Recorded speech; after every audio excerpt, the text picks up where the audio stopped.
What's up, everybody? I'm really excited to announce that this is our first YouTube video. Let's go. My name's Geoff. These are kind of like the chronicles of my rehab journey and my journey to sobriety. There's a lot that I want to share. I think YouTube is going to be a great platform for me to share my journey and my friend's journey. So this is the intro to that. I'm super excited to share it with you guys. So much love, enjoy. I'm really excited for more to come. So I just got a fuck ton of Taco Bell that I'm bringing to Jesse in the recording studio downstairs. There's a recording studio down in a rehab, which is kind of crazy, but they use it for a lot of the productions that they do here, so you guys can check it out. So dope that our recording studio is like right next to the fridge, like all the storage right here, and then there's just like, oh, like, oh my gosh, there's a goddamn recording studio in here. Fucking Jesus. And so I'm thinking that it's like with like in between it.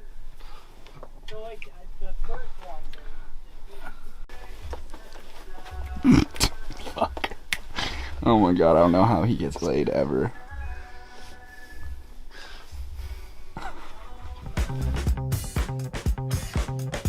We're using a Jenga box and a water bottle, and it's Nicole's second live.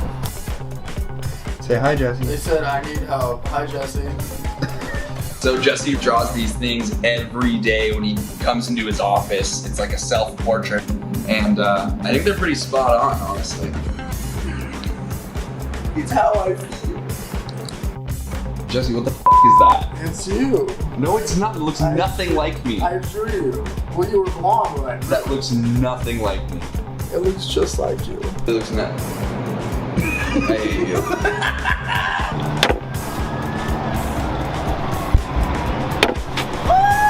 This is straight ridiculous.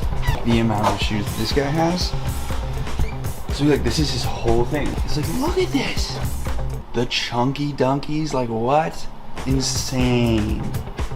So one of my best friends, Leah, is working today, and we're gonna sticky note her car. It's like 95 degrees outside right now. The boys are going ham. Noam is having a really good time. He doesn't like to be on camera. He's a little camera shy. Oh, fuck.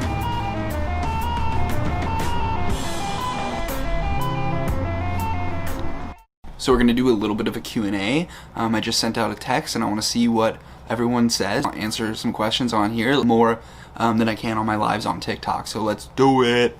All right, guys, we're gonna start it out. This one's from Yasmin, sorry if I got that wrong. Yasmin. How do you make peace with a parent who suffers from substance abuse after all other possible measures have been exhausted? Honestly, like, I think this is a really tough question. Neither of my parents were substance substances, and I didn't have to go through that, and I'm sorry that you are going through that. Acceptance is so hard, and I think it's so hard in many areas of our lives, especially when it comes to our parents. That a really important thing to realize is that accepting the person for who they are, even if it's with an addiction or not, no matter what you're doing in life, is super important. Especially if you love them and want to be there for them. As an addict, like, I know for me, like, my parents like unconditionally love me through my substance abuse, and I know it was super hard for them to do, but they did, and I eventually got through it. And I don't know where one of your parents is in recovery.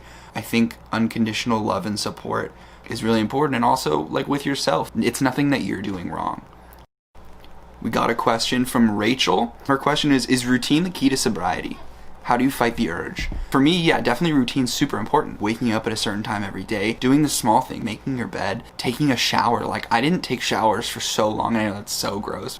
And I didn't take care of myself. Taking care of yourself is a really good first step to getting in that routine. Ashley from Virginia Beach. What do you use as a daily motivation to stay sober? For me, I use my family, my friends, and I keep a little journal about how my life was. Looking at your past and understanding that it is your past, and you do have to make some amends, and you do have to get through that, and you do have to live with that. You can get through it, and that's my motivation, is to know that there is a future that is possible, and I see the light at the end of the tunnel that I didn't see before.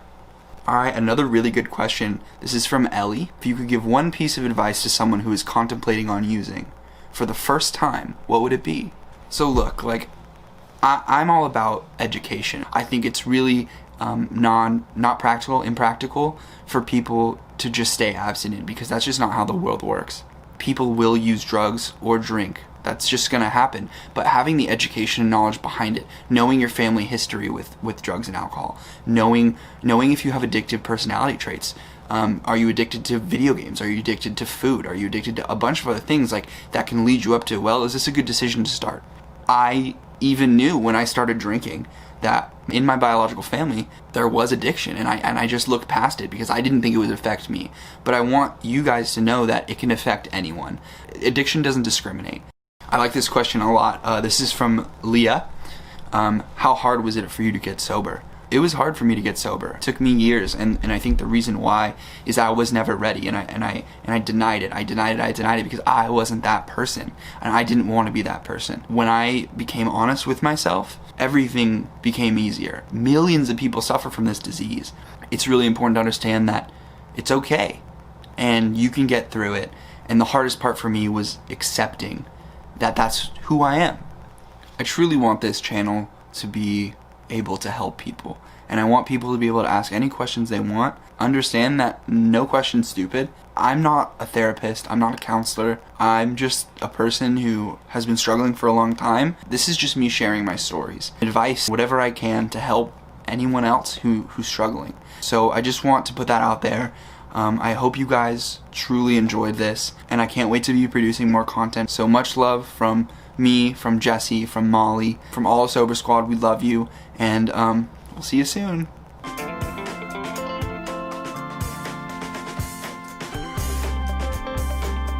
Always not med compliant. No, and no. now, when you have 3 minutes to take your meds, you want to be med compliant. I'm always med compliant. You're literally never med compliant. I love you.